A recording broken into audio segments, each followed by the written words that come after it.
Well, we were, for the first time, like, both me and somebody else were both really serious about trying to actually make it happen. Whereas, like, the Harvesters were sort of, like, they didn't really care that much, blah, blah, blah. And, like, the Rugby Mothers were just downright bad. So, I mean, it wasn't like a, well, geez, the sky's the limit kind of situation, Not to say that it is for, well, no, I mean, yeah, anything's possible, really, when people are actually actively, being industrious and, like, trying to write songs, more so than, like, when I was in college, it was like you would try to be drunk more often than you would write songs, and, like, it's not really a very good way to be productive, or, like, get anything done. That's why I asked about the Replacements. It's like, how if they were drunk all the time, could they ever actually get anything done? That's, like, it boggles my mind. Not that I'm not looking for an answer. It's a rhetorical question, but still. I'm sorry, I'll let you direct the questions. No. Well, so Darren was doing Kid Dakota at that point, right? I mean, Yeah.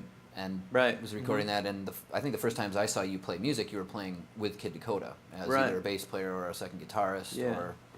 Well, Kid Dakota, that very first recording, those So Pretty songs were already recorded, and he had been, like, emailing them to me when I was still in South Dakota, and I was like, wow, this stuff's kind of weird. And I would like email him suggestions. It's like, that one song Smokestack, it's got some great parts, but you should really try to maximize on that chorus a little bit. I think there's only like one chorus, or something like that.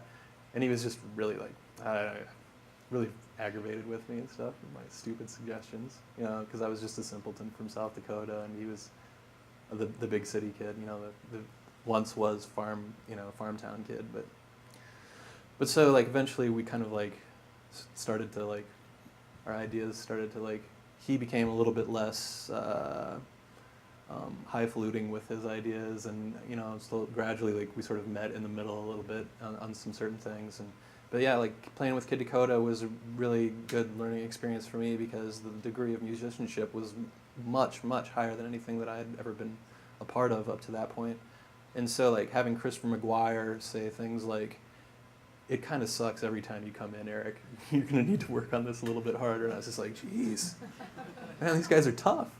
So it's just like, oh, I've got to get better, So, I mean, then that's that kind of negative reinforcement either, like, just makes you want to quit or makes you really want to get better, So how did you get better? What was, when he said something like that, was it spending time in your room with your guitar just practicing your instrument, or was it, like, trying to... It was actually more about listening.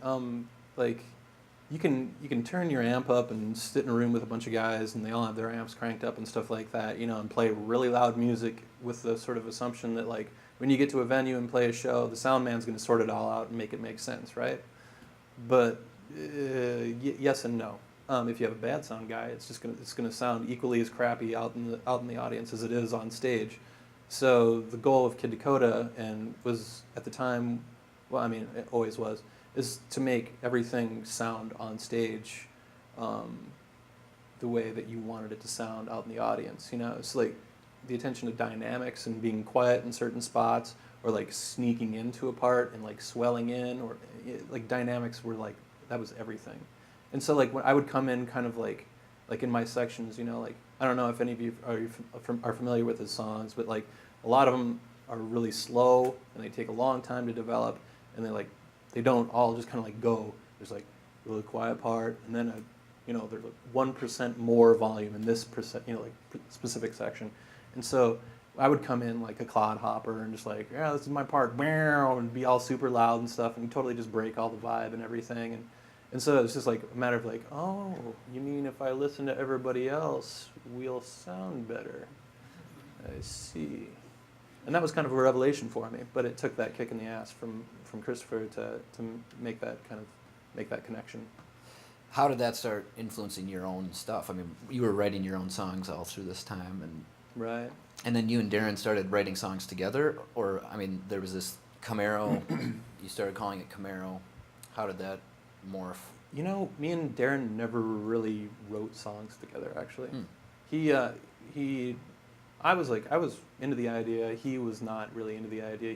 He likes to write his own songs, and eventually I was just like, yeah, that's fine. I like to just write my songs too and stuff like that. But for like Camaro, which was the Olympic hopefuls before the Olympic hopefuls were the Olympic hopefuls, there was like some of these songs that I had recorded when I was in Vermilion, like on the 4-track recorder, that I basically brought a handful of those along, and we learned some of those, and some of those ended up on the Olympic hopefuls album and sounded radically different. But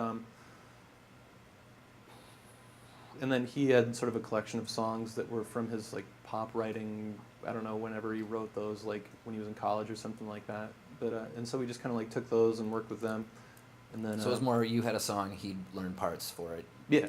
And he'd have a song and you'd learn parts for it. It wasn't right. really. Yeah, no, it wasn't like. I've got this verse. Will you write a chorus for it? It was more like, I've got this song. Will you play guitar on it? And and vice versa. Well, there's this.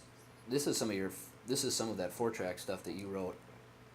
And we'll see if this is this the one. Yeah, this is Pretty Big Mouth, like the original demo of it. So this one later was a Hopeful song, but this was your own. Right. Yeah, the Hopefuls version is a lot more rockin', and this is a little bit more like Neil Diamond kind of a vibe. It's a harmonica solo and everything. So who's playing drums on this? Are you playing drums on this? On yeah, 4-track I play everything on this stuff.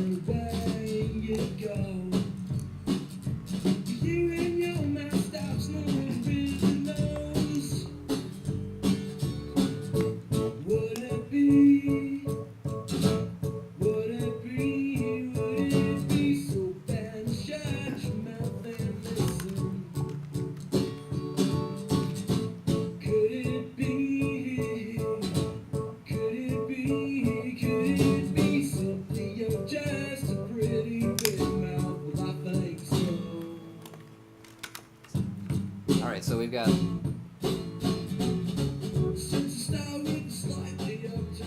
Wow, that's quite a vocal style you're doing there.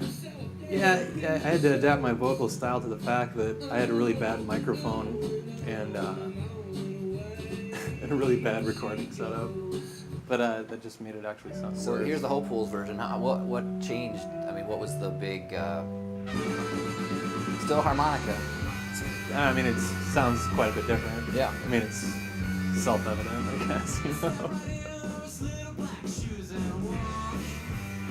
But was that directed by you or by the group doing that? I mean, in terms of the changes that came. Well, we didn't have a keyboard player for one, so at the time when we were cooking those songs up, so it was like, what are we gonna do to make this song sound good? And it was just like, well, turn everything up, which is kind of like the default answer to just about any sort of rock song situation.